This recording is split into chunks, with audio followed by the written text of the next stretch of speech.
मुफ्ती साहब ने बयान किया, मैं इसको थोड़ा और आगे बढ़ा दे रहा हूँ। मैं अपनी तकरीर में 3 मौजू एक साथ लेके चलता, ईमान, अकीदा और अमल। आपका ईमान भी दुरुस्त होना चाहिए, अकीदा भी पुख्ता होना चाहिए, और जब ये दोनों सही हो गया तो अमल कैसे करेंगे, क्योंकि अमल से जिंदगी बनती है, जन्नत भी जहन्नुम भी। ये खाकी अपनी फितरत में न नूरी है न नारी है। तो लाख आप जानते हैं, अमल नहीं करते हैं तो बेकार है, जानते इतना सारा करते कुछ नहीं है तो फिर बेकार है। इसलिए 3 चीजें बहुत जरूरी है, ईमान का सही होना, अकीदे का दुरुस्त होना, और उस पर फिर अमल पैरा होना। तो आयत नंबर 109 में अल्लाह फरमा रहा है, वलिल्लाहि मा फिस समावाति मा फिल अर्ज़, वो अल्लाह है तुर्जुल उमूर, जो कुछ जमीन में है, जो कुछ आसमान में, सब अल्लाह का है, और सारी चीजें उसी की तरफ लौट जाएंगी। ये जो आयत लिल्लाहि मा फिस समावाति मा फिल अर्ज़, कई मुकाम पर अल्लाह ने फरमाया है। इसी में आयत नंबर 29 में 129 में भी लिल्लाहि मा फिस समावाति मा फिल अर्ज़ कहा। तो वहाँ यग़फ़िरुल्लाह क्या हो गया, देखो तो मन यशाअ व युज़िबु मन यशाअ वल्लाहु गफ़ूरुर रहीम, ये कहा।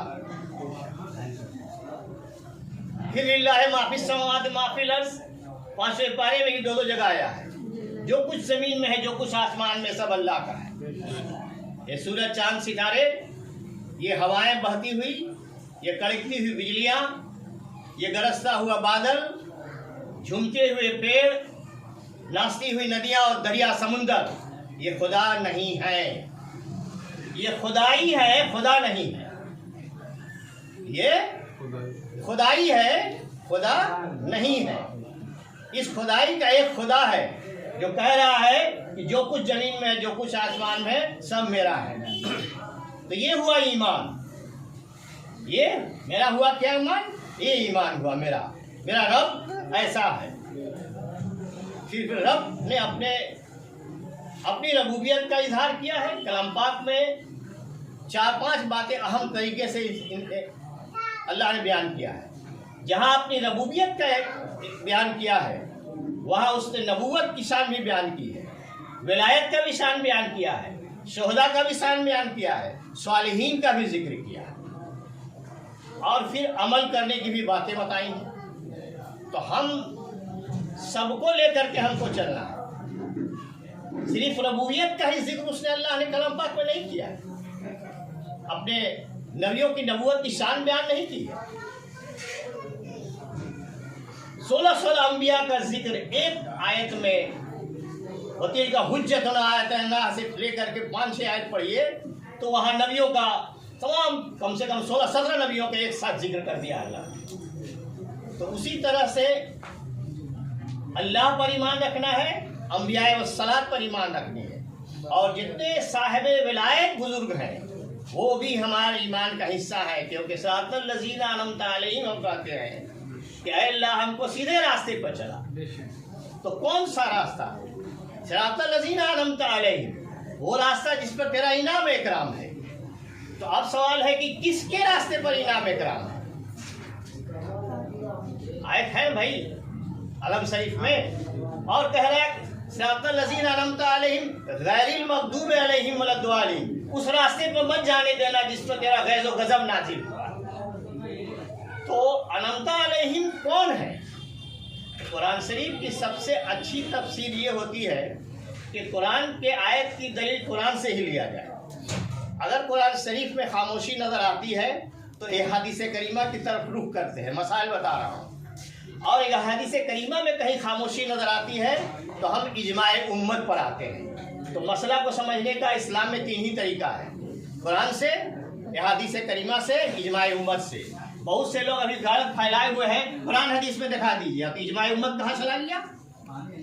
अल्लाह फरमा रहा है मैं युती रसूल फ़क़द अल्लाह, मेरे नबी की इताअत करो और अल्लाह की इताअत करो। अतीउल्लाह व अतीउ रसूल या अय्युहल्लज़ीना आमनू अतीउल्लाह व अतीउ रसूल व उलिल अम्रि मिनकुम, अल्लाह की इताअत करो। 5वें पारे की आयत पढ़ रहा हूँ, क्योंकि बहुत बड़ा स्टेज नहीं है, हवाला देते बढ़ेंगे, आयत नंबर बता देंगे तो वक्त गुजर जाएगा। हम कम वक्त में ज़्यादा चीज़ देना चाह रहे हैं। तो वहाँ अल्लाह फरमा रहा है कि अल्लाह की इताअत करो, रसूल की इताअत करो, और उलिल अम्र जो तुम में साहिब अम्र उनकी भी इत्तबा करो। आई समझ में बात? तो ये लोग बार बार जो कहीं कहीं सुनते हैं, आप कुरान हदीस में खाली जाए उलिल अम्र का हक चला गया था, इजमा उम्मत कहाँ है ना? तो ये चीज़ जब आ जाएगी तब हमको समझ में आएगा कि हमको सही अकीदा हुआ। तो ये ईमान और अकीदे की बात हुई, समझ में आया? अब आइए अमल की बात और कुछ अकीदे की बात। जैसे ये महफिल रिलेटेड है कब्र से, मौत से, जाने से, इसाले सवाब से, इससे रिलेटेड है। तो इसी निस्बत से अब हम कुछ बात करते हैं। हम लोग जो कुछ भी पढ़ते हैं अल्लाह फरमा रहा है, इसकी दलील कहाँ से? अच्छा, अभी जितनी बात यहाँ पर हुई, अल्लाह के रसूल कुरान हदीस से हट के कुछ बात हुई है क्या? मैं पूछ रहा हूँ आप लोगों के लिए, नहीं हुई है? इसी महफिल के बारे में अल्लाह फरमाता है कि अल्लाह के कुछ फरिश्ते इस तरह ज़मीन और आसमान में घूमते फिरते रहते हैं, और जहाँ अल्लाह के रसूल का जिक्र होता है वहाँ एक दूसरे को बुला करके जमा करते हैं, फरिश्ते इधर आओ भाइयों, यहाँ अल्लाह के रसूल का जिक्र हो रहा है, बैठ जाओ।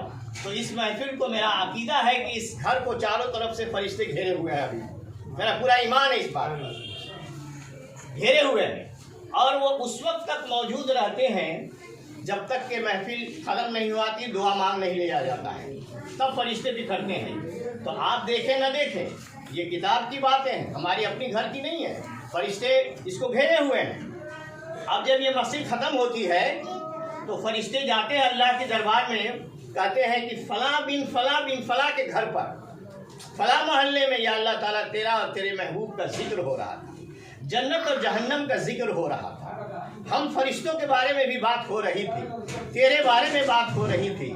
अल्लाह पूछता है कि बताओ फरिश्तों, क्या उन लोगों ने हमको देखा है? कहा नहीं। क्या वो लोग जहन्नुम देखे हैं? कहा नहीं। जन्नत देखा है? कहा नहीं, लेकिन फिर भी तुझसे डर रहे थे। अल्लाह फरमाता है फरिश्तों तुम गवाह रहना कि हमने उस महफिल के तमाम लोगों को बख्श दिया। ये वो महफिल है। फिर फरिश्ते कहते हैं कि एक आदमी ऐसा भी आया था, उसका मन नहीं था सुनने का, लेकिन बैठे बैठे जा रहा तो कहा कि चलो भाई थोड़ा देर के लिए हम भी बैठ जाते हैं, तो कहा उसको भी बख्श दिया। इनके साथ ये है इस महफिल की बरकत, ये है इस महफिल का दलील। और आगे बढ़िए। बहुत लोग कहते हैं कि कब्र में डाल दिए, सड़ गल के खत्म हो गए, ठीक है। तो जब सड़ गल के खत्म हो गए तो हम लोग कब्रिस्तान जाते हैं। तमाम भाइयों ध्यान से सुने, तो कोई बच्चा गलती से कब्र पर चला जाता है, मत जाइए कब्र पर, पैर मत रखिए। तो जब कब्र में कुछ उसको पते नहीं चल रहा है तो कब्र पर पैर रखे चाहे दौड़े, क्या फर्क पड़ता है? सवाल है। इसका मतलब फर्क पड़ता है, इसका मतलब फर्क पड़ता है, तब न मना है कि कब्र पर पैर मत रखिए। रास्ता बना हुआ उधर से आइए जाइए, वहाँ हंसना नहीं है, खाना पीना नहीं है, चिल्लाना नहीं है, गालम गलौज झगड़ा नहीं करना है। तो जब वहाँ सब खत्म कहानी है सब लोगों की, कोई जिस्म है ही नहीं, वजूद नहीं है, सब सड़ के मर गए। यहाँ कब्रिस्तान की बात कर रहा हूँ मैं, अभी मैं औलिया अल्लाह का जिक्र नहीं कर रहा हूँ, मैं उस तरफ ही जा ही नहीं रहा हूँ। ये आम कब्रिस्तान में जिसमें जुम्मन जुमराती बुद्धन सुमारू मंगरू ढफन है, अब मंगरू ढफन है, अब जुमरातन ढफन है, और जुम्मन भी दफन है। उस कब्रिस्तान का यह एहतराम है। करते हैं कि नहीं हम लोग? एहतराम करते हैं ना। कोई खाता पीता है, हंसता है, तुरंत बच्चे को है चुप रहो, इसका मतलब जरूर कुछ कनेक्शन है। तो आप समझ ले, 3 मकामात है रूह के। जितनी रूहें अभी दुनिया में आनी वो सब पैदा है, वो अरवाह आलम में अभी है। जो बच्चा अभी जन्म नहीं लिया है वो अरवाह आलम में है। अब जब पैदा हुआ तो उसको एक जिस्म मिल गया, एक रूह को एक अल्लाह ने जामा पहना दिया, एक कपड़ा पहना दिया, एक लिबास पहना दिया।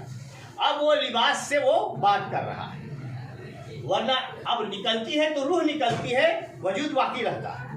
तो जो कुछ भी जिस्म के साथ होता है रूह के साथ नहीं होता है। आई समझ बात? रूह के साथ नहीं होता है। और एक साइंटिफिक बात भी बता दें और दीनी बात भी बता दें कि किसी भी इंसान का जिस्म मुकम्मल सड़ सकता है, लेकिन रीढ़ की हड्डी में एक छोटी सी ऐसी जगह है जो वर्टिब्रा पूरा बना हुआ है कई लरी का, उसमें एक लरी ऐसी है जो तासुबह क़यामत नहीं सड़ेगी। अल्लाह जब कुन कह के पैदा करना चाहेगा क़यामत के बाद हश्र में खड़ा करने के लिए, आप समझे आप बात को, एक बार सूर फूके दुनिया फिनिश हो जाएगी, मुद्दतहा दुनिया इसी तरह पड़े रहेगी। फिर क़यामत का चूंकि जिक्र नहीं, मैं उधर नहीं जा रहा, तो अल्लाह जब कुन से दुनिया को फिर से हिसाब के लिए पैदा करेगा तो उसी हड्डी में रूह डाली जाएगी और फिर इंसान खड़ा हो जाएगा।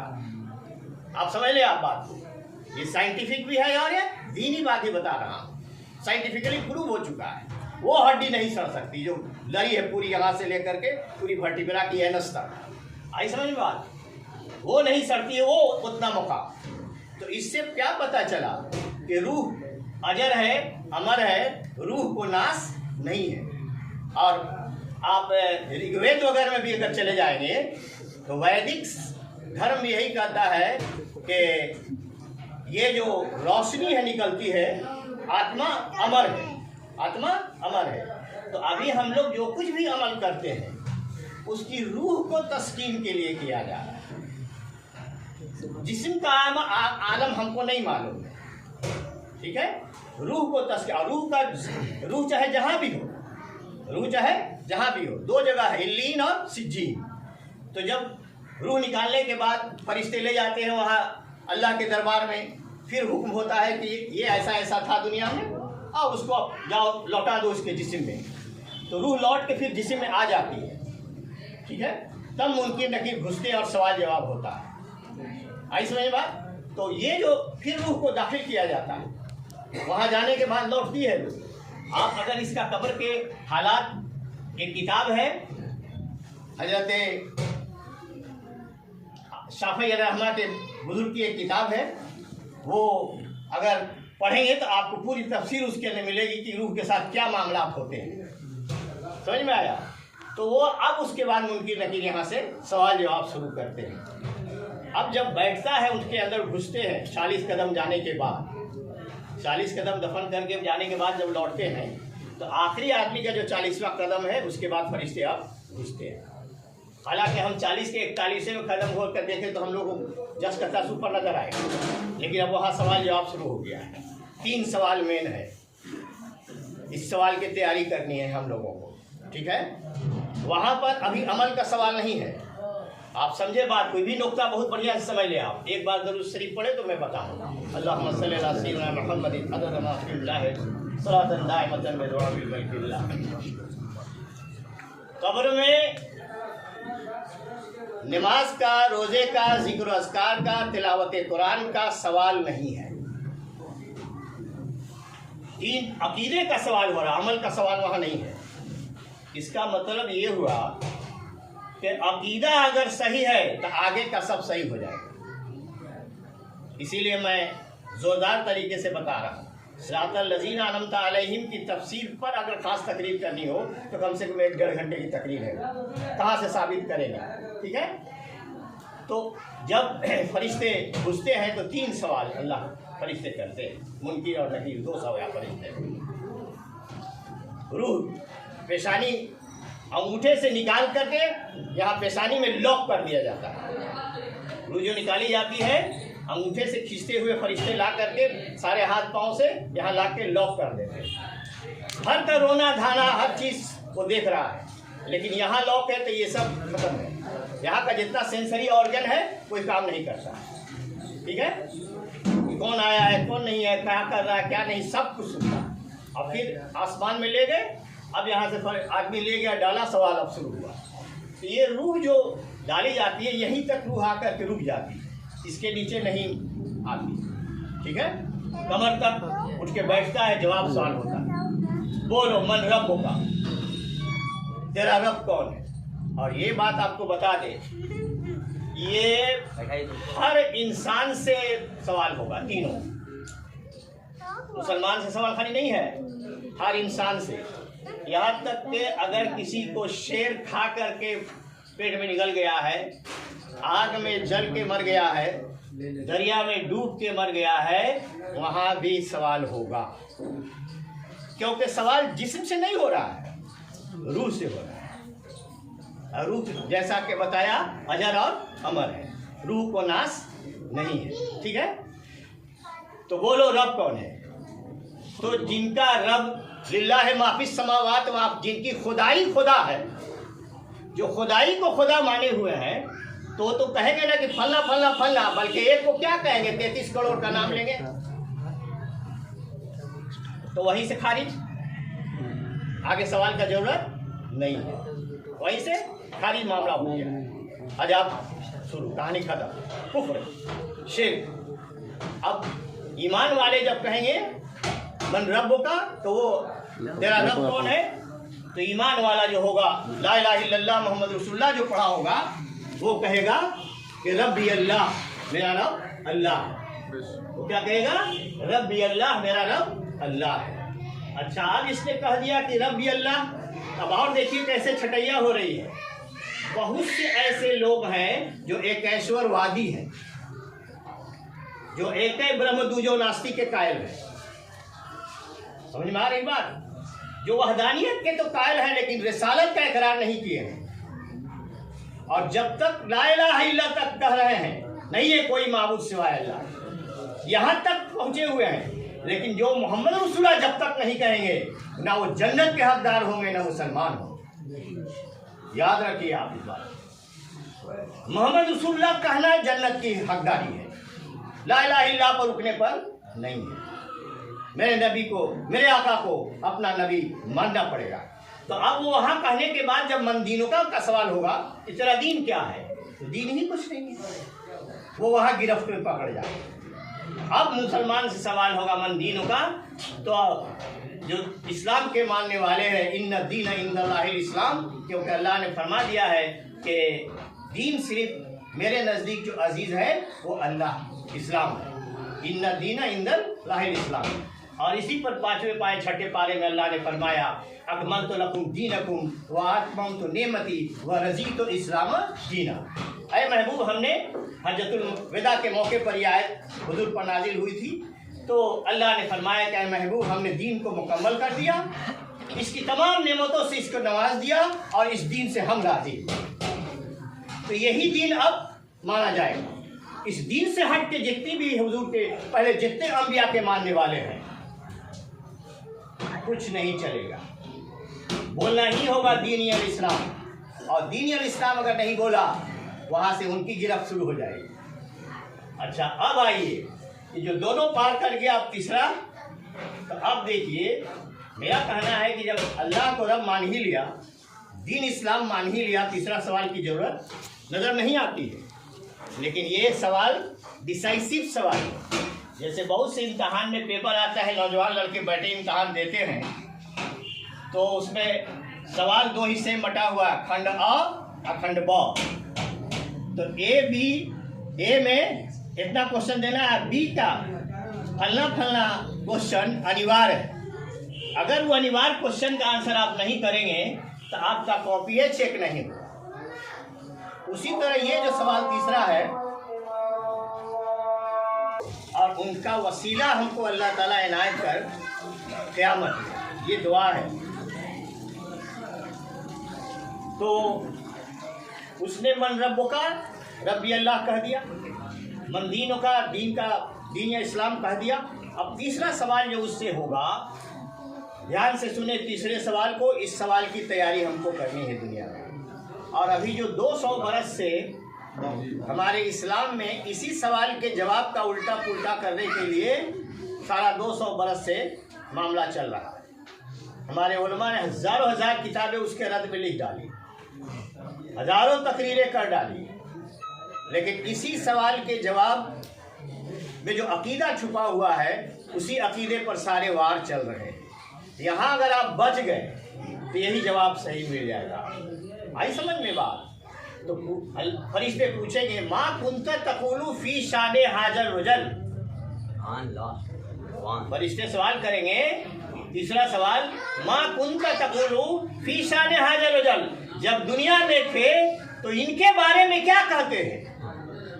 محمد صلی اللہ علیہ وسلم کے بارے میں گنبد خضرا دکھلایا جائے گا، حضور کی تصویر دکھائی جائے گی، حضور کا نقش لایا جائے گا، الگ الگ مقام کے الگ الگ کیفیتیں ہوں گی، تو ان کے بارے میں تمہارا کیا عقیدہ تھا، کیا کہتے تھے ان کے بارے میں؟ ما کنت تقولو ہے، کیا کہتے تھے؟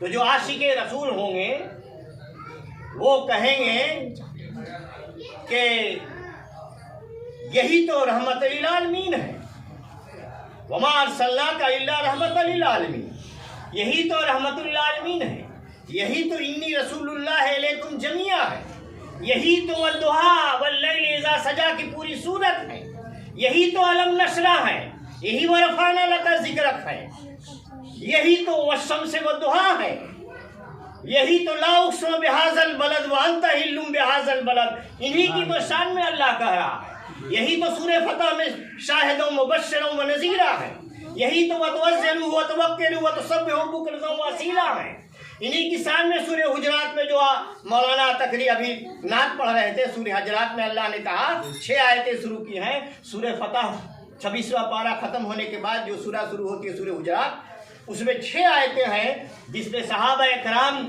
کو تادیب کی گئی زور سے بولنے کے لیے حضور کے سامنے، آیت کوٹ نہیں کر سکتے ہیں وقت کی کمی سے، 6 آیتیں ہیں، اللہ کے محبوب کی تعظیم سکھلا رہا ہے، اے صحابہ یہ مت سمجھنا کہ تم صحابہ ہو، اب میرے محبوب کی آواز سے تمہاری آواز اونچی ہونی نہیں چاہیے، لا تقدم بین یدی اللہ ہے، ان سے آگے بڑھ بڑھ کے نہیں بولو، بول رہے ہیں تو دھیان سے سنو، کچھ لوگ آ رہے ہیں انتظار نہیں کر رہے ہیں، دروازہ کھٹکھٹا دے رہے ہیں، تعجیب ہو رہی ہے، خبردار میرے محبوب دوپہر کا وقت ہے، کھا کے آرام کر رہے ہیں، اے محبوب معاف کر دیجئے ان لوگوں کو، میں نے بھی معاف کیا، یہ دیہات کے رہنے والے ہیں اس لیے یہ نہیں جانتے ہیں کہ آداب نبوت کیا ہے، اس لیے میں معاف کر رہا ہوں، آپ بھی معاف کرو۔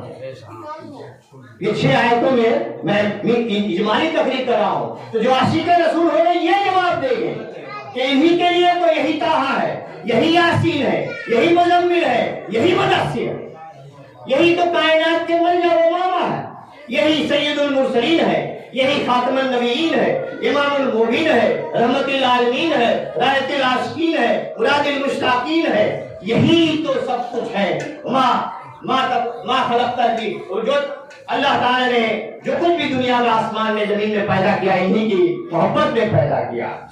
اس جواب کے بعد ہم کو یہ عقیدہ والا جواب تیار کر کے رکھنا ہے، اس سے ہٹ کے جو ہم کو جواب سکھلایا جا رہا ہے 200 برس سے پورے ہندوستان، پاکستان، برما، بنگلہ دیش تک، ہم کو وہ جواب نہیں پڑھنا ہے، ہم کو یہ جواب، اچھا میں آپ سے پوچھ رہا ہوں، عاشق رسول جب یہ جواب دے گا، یہی تو کائنات کے مجموع ہے، باعث تخلیق کائنات ہے، وجہ خلق کل کائنات ہے، لولا نما خلقت الکونین ہے، یہ کونین، یہ آسمان، زمین، سورج، چاند، ستارے، یہ کچھ پیدا نہیں ہوتے، نہ یوسف آتے، نہ ابراہیم آتے، نہ اسماعیل آتے، نہ آدم آتے، نہ کوئی آتا۔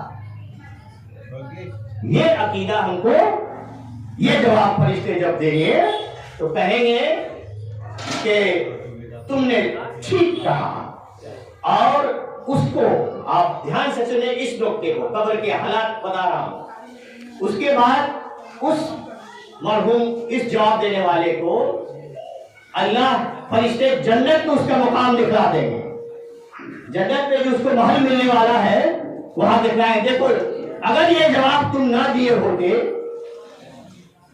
تم نے یہ جواب دیا، اس سے تمہارا یہ انعام ہے، تو اپنی حوران جنت کو، غلمان کو، فرشتوں کو، باغات جنت کو، پھل کو، نہروں کو، موتیوں کو، ساری چیز کو اللہ تعالیٰ اس کے مقام کو دکھلا دے گا، حد نظر اس کی قبر وسعت ہو جائے گی، دائیں اور بائیں نور کی برسات ہوگی اس کے قبر میں، اور فرشتے کہیں گے اس طرح سے سو جاؤ اب جس طرح سے دلہن اپنے سر عروسی میں قابلہ سو جاتی ہے، اور وہ سب دیکھ کے اب سو جائے گا۔ تو ہم کو یہ جواب کی تیاری کرنی ہے، یہ یہ جواب والا ہم کو، تیسرے سوال کا یہ جواب والا ہم کو بننا ہے۔ نتیجہ کیا نکلا؟ جتنا اللہ کے محبوب سے الفت آپ رکھیں گے، جتنے محبوب کی محبوبیت میں گم ہوں گے، صاحب ولایت اور یہ اللہ کی شان میں جتنے آپ خوش عقیدہ ہوں گے، آپ کا ایمان سدھرتا جائے گا۔ اب صراط الذین انعمت علیہم اور توبہ کی اہمیت بتا کے میں بات کو سمیٹ دیتا ہوں۔ ایک بات اور صحیح بات، اللہم صلی علی سیدنا محمد عدد ما فی اللہ صلاۃ دائمۃ بدوام الملک اللہ۔ صراط الذین انعمت علیہم، اس راستے پر چلا جس راستے پر تُو نے انعام رکھا ہے۔ اب چوتھا ہی پارے میں آیت نمبر 164-69 کے اندر اللہ فرما رہا ہے فَأُولَئِكَ مَعَ الَّذِينَ أَنْعَمَ اللَّهُ عَلَيْهِم مِّنَ النَّبِيِّينَ وَالصِّدِّيقِينَ وَالشُّهَدَاءِ وَالصَّالِحِينَ وَحَسُنَ أُولَئِكَ رَفِيقًا۔ یہ آیت ہے قرآن کی چھوٹے پارے، ٹھیک ہے؟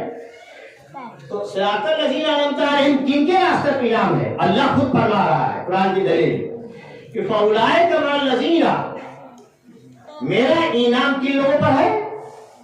انعم اللہ والا کا انعام کس پر ہے؟ من النبیین، انبیاء کے راستے پر، انبیاء والصدیقین والشہداء والصالحین، یہ چار جماعت۔ اور حسن اولئک رفیقا، اور یہ کتنے پیارے ساتھی ہیں جنت میں، اور یہ کتنے پیارے ساتھی ہیں جنت میں، ٹھیک ہے؟ تو ان کے اوپر ہم کو چلنا ہے، انہی کے راستے پر۔ انبیاء والصلاۃ کے لیے عقیدہ اچھا رکھنا ہے۔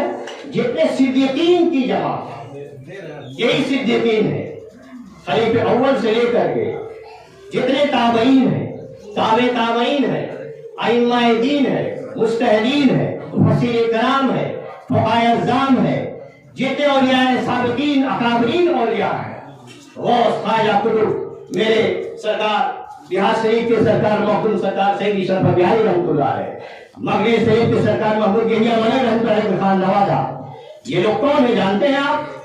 میرے بہار شریف کے سرکار سید شرف بہاری رحمۃ اللہ علیہ 16ویں پشت میں سیدنا ہاشم عبد المطلب رضی اللہ تعالیٰ عنہ کے اپنے پوتے ہیں، یہ ہے ہاشمی مطلبی خاندان۔ خواجہ خاندان کون ہے؟ 9ویں پشت میں اور 11ویں پشت میں آپ حسنی بھی ہیں اور حسینی بھی ہیں۔ غوث الورا کا مقام جانتے ہی ہیں، آپ بار بار سنتے ہیں۔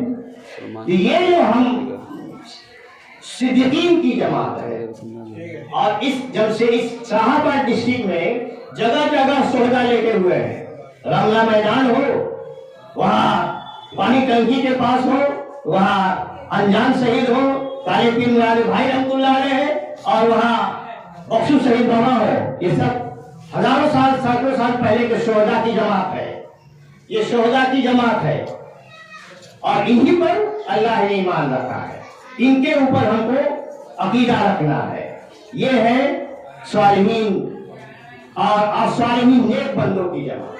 تو اللہ اور آگے ایک جگہ اللہ فرماتا ہے یا ایھا الذین آمنوا اتقوا اللہ کونوا مع الصادقین، اے ایمان والو تقوی اختیار کرو اور میرے سچے لوگوں کے ساتھ ہو جاؤ۔ یہ نہیں کرنا کہ نمازیوں کے ساتھ ہو جاؤ، روزے داروں کے ساتھ ہو جاؤ، تلاوت کرنے والوں کے ساتھ ہو جاؤ، نہیں، کونوا مع الصادقین، جو صدیقین ہیں ان کے ساتھ ہو جاؤ، جو ایمان اور عقیدے میں عمل میں بالکل سچے ہیں، تو جن کا نام ابھی ہم چھو کے نکل رہے ہیں یہ سب آل رسول ہیں۔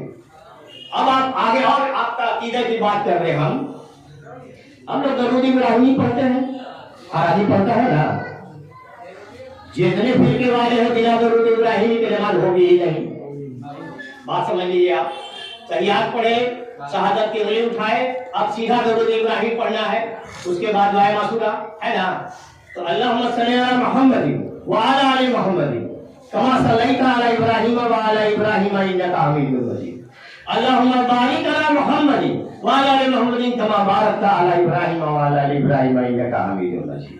اب بتائیے آپ، ایک طرف ہم دعا کر رہے ہیں نماز میں کہ اے اللہ محمد صلی اللہ علیہ وسلم پر اور ان کی آل پر درود بھیج، سلام بھیج،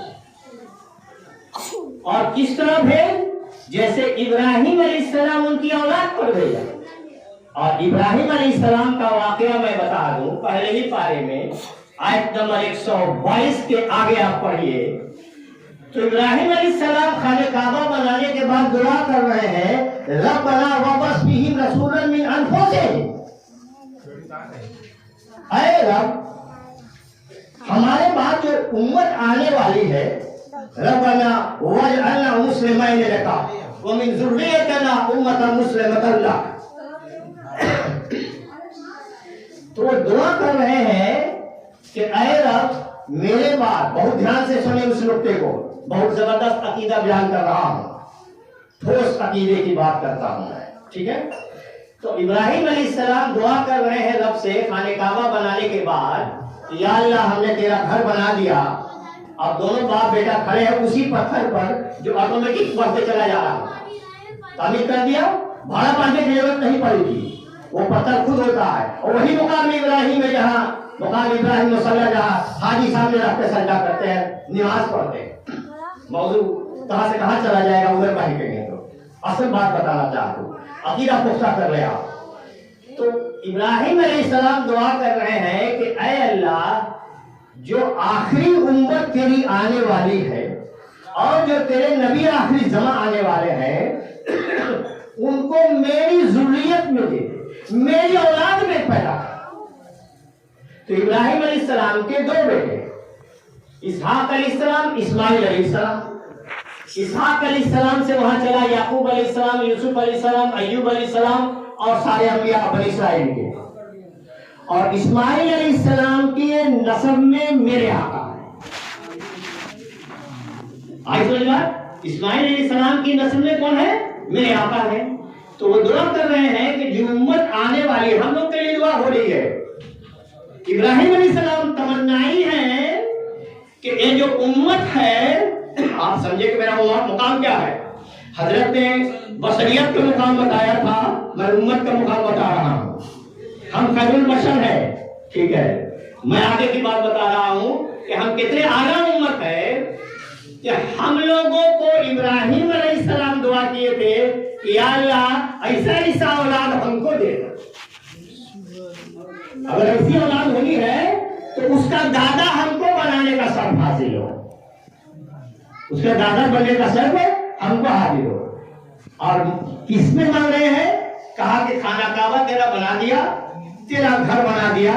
اگر اس گھر بنانے کی کوئی مزدوری اگر ہوتی ہے تیرے نزدیک تو اس کی مزدوری یہی مانگتے ہیں کہ آخری امت جو آنے والی ہے وہ میری ذریت میں ہو، میری نسل میں ہو، اور وہ جو تیرے محبوب آنے والے ہیں ان کا مجھے میرا دادا بنا دے. سبحان اللہ، سبحان اللہ. ایسا یہ بات تو یہ ہے. اور ہم درود ابراہیم میں کیا پڑھ رہے ہیں؟ تو گویا محمد و آلہ جو ہم کہتے ہیں تو گویا غوث کی شان میں بھی آلہ کہہ رہے ہیں. تھوڑا سا پانی ہوگا. آپ محمد و آلہ کہہ رہے ہیں نا، تو غوث کون ہے؟ آلہ ہی تو ہے. حسن حسین کون ہے؟ آلہ ہی ہے. امام باقر آلہ ہی ہے. امام جعفر الصادق آلہ ہی ہے. زین العابدین آلہ ہی ہے. اور زین العابدین سے لے کے آج تک جتنے سادات خاندان ہیں حضرت نے بھی کہا سب وہی کی نسل ہے. تو ایک طرف ہم محمدی و آلہ کہہ رہے ہیں،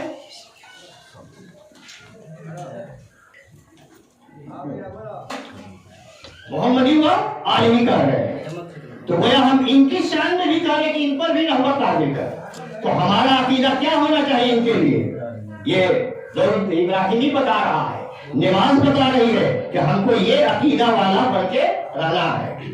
اب آئیے اس بات پر کہ گناہ کسی کا کتنا ہی بڑا کیوں نہ، عقیدہ آپ سمجھ گئے. بہت واضح طور پر عقیدہ بیان کر قرآن کے آیت دلیل کے ساتھ بیان کر دیا. میں کی دلیل قرآن سے دے دیے، اور قرآن کے بعد صرف نماز میں درود ابراہیم سے ثابت کر دیا کہ ہم کس عقیدہ ہم کو ہونا چاہیے. ان لوگوں کے لیے جتنے انبیاء اولیاء کرام جہاں بھی ہیں ان کے لیے ہمارا کیا عقیدہ ہونا چاہیے، کیا سوچ ہونی چاہیے، کیا فکر ہونا چاہیے، کیا سوچ ہونی چاہیے، یہ میں نے بتا دیا. اب آئیے توبہ کی فضیلت. اللہ فرماتا ہے قرآن شریف میں فمن تاب من بعد ظلمہ واصلح فإن الله يتوب عليه إنه هو الغفور الرحيم. توبہ کی فضیلت سمجھ لیں آپ. کوئی بندہ کتنا بھی گناہگار کیوں نہ ہے، فمن تاب من بعد ظلمہ واصلح، کسی نے اپنے نفس پر ظلم کیا اور تابع ہو گیا، اصلاح کر لی، توبہ کر لیا. اب جب توبہ کر لیا سچے دل سے کہ آج سے یہ کام ختم، مسجد گیا، وضو کیا، 2 رکعت نماز پڑھا، نماز توبہ، اور سجدے میں چلا گیا. آخری سجدے کے بعد دعا نہیں مانگا، سیدھا سجدہ کیا سلام کے بعد، اور کہا کہ رب ہمارے اندر عیب ہے، بات ہم کرتے ہیں، آج سے توبہ، تو گواہ میں گواہ، تیسرا کوئی نہیں. اب وہاں سے جب پلٹے گا تو کہاں سے کہاں پہنچا دیا جائے گا. خواجگان چشت میں، سلسلے چشتیہ میں ایسے اولیاء بنے ہیں جو ڈاکو تھے. یہی فمن تابہ کے بعد، اس کے بعد کہاں سے کہاں چلے گئے. وہ بڑے اولیاء ہیں، اس طرف میں ابھی نہیں جا رہا ہوں. تو اب جب توبہ کر لیا کسی بندے نے سچے دل سے، تو فإن اللہ یتوب علیہ، تو اللہ کی رحمت اس کی طرف رجوع کرتی ہے. جب توبہ کر لیا تو کیا کرتی ہے؟ فإن اللہ یتوب علیہ، اللہ کی رحمت اس کی طرف رجوع کرتی ہے. انہ غفور رحیم، کیونکہ وہی بخشنے والا مہربان ہے. تو آپ سچے دل سے اگر توبہ کر کے آج سے سدھر جاتے ہیں. ہر آدمی اپنے عیب کو اچھی طرح جانتا ہے، کسی کو بتانے کی ضرورت نہیں ہے، اور آپ کو کسی سے کہنے کی بھی ضرورت نہیں. آپ جانے، آپ کا رب جان رہا ہے. جو طریقہ آپ نے بتایا اس پر عمل کیجیے، جانے کہیے، وہاں سے آپ کے اوپر ساری چیز برسنے لگے گی. تو سمندر کے جھاگ کے برابر کیوں نہ ہو، توبہ اللہ قبول کرتا ہے. ایک واقعہ بیان کرتے کا تقریر سمیٹ دیتے ہیں. موسیٰ علیہ السلام کا نام تو لگ بھگ لوگ جانتے ہیں، ہر آدمی تقریر میں بولتا ہے. آپ قارون کے بارے میں بھی جانتے ہیں. قارون بہت بڑا دولت مند تھا، لیکن زکات نہیں دیا. اس کے بعد موسیٰ علیہ السلام نے اس کو زمین میں اس کے مال سمیت دفاع کیا. لیکن جب وہ دھنس رہا تھا زمین کے وقت، تو موسیٰ علیہ السلام کو فریاد کر رہا تھا، موسیٰ علیہ السلام چھوڑ دیے، معاف کر دیے، چھوڑ دیے. لیکن حضور معاف نہیں کیے، دھستا چلا گیا، یہاں تک کہ تحت چلا. اللہ کی آواز آئی وہاں سے. اسی پر بات سمجھ رہا ہوں، توبہ کی اہمیت بتا رہا ہوں. توبے کے اوپر ایک الگ موضوع رہتا ہے. یہ جو آیت میں نے پڑھی، فمن تاب من بعد ظلمہ واصلح فإن اللہ یتوب علیہ انہ غفور رحیم، ایک مکمل تقریر اس پر ہے.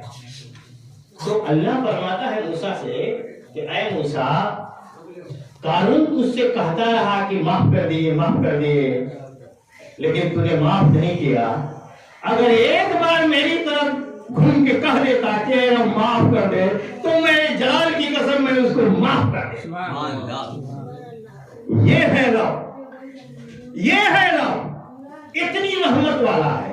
آپ معافی مانگ کے تو دیکھیں، توبہ کر کے تو دیکھیں، تائب ہو کے تو دیکھیں، آپ اپنی غلطیوں کا احساس کر کے تو دیکھیں، اور پھر وہاں نہ لوٹیں. انشاءاللہ تعالی ہماری کہنے سے زیادہ سننے پر اللہ ہم سب کو توفیق عنایت فرمائے. جو بھی بھول چوک غلطیاں ہم سے ہوئی اللہ معاف کرے. وما علینا الا البلاغ، استغفر اللہ ربی من کل ذنب واتوب الیہ. آئیے درود و سلام پڑھنے. صلاۃ و سلام